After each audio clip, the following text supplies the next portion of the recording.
We've talked a lot in these videos about some of the buildings on campus, the early buildings. I'd like to talk now a little bit about the way the buildings relate to each other. That requires going back and talking a little bit about the original master plan for the university. Lovett turned his attention to, laying out the campus after he got back from his trip around the world in 1909.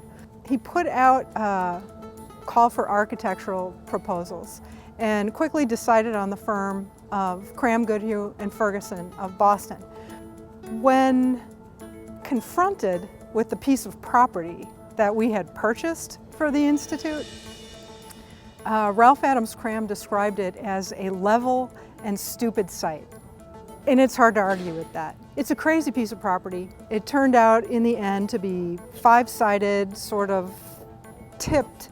CRAM, Lovett, and William Ward Watkin struggled for some time with various ideas about how you would lay out a university on such a kind of strange piece of property. There were many versions of a plan attempted before they sort of narrowed it down to two.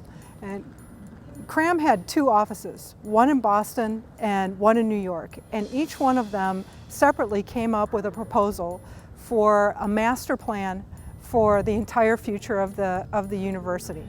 So these two proposals come in, and Lovett has a chance to respond to them.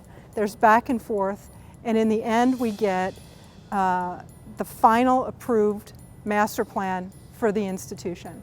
It was the blueprint for how the campus would develop going forward.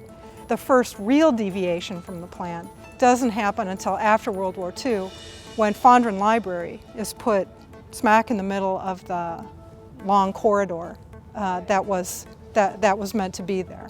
Over the years since then, there have been a lot of adjustments to the plan, to the point that new ones have been adopted from time to time, and to sort of rationalize the process of campus building and campus planning. Today, there's a three-quad idea that seems to be quite successful in guiding the future development of Rice.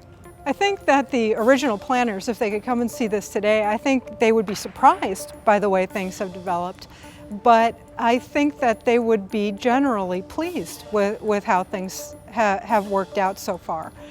These people were all serious planners, but they also understood the importance of flexibility and would have been happy to see the institution meeting its needs as it moved into the future.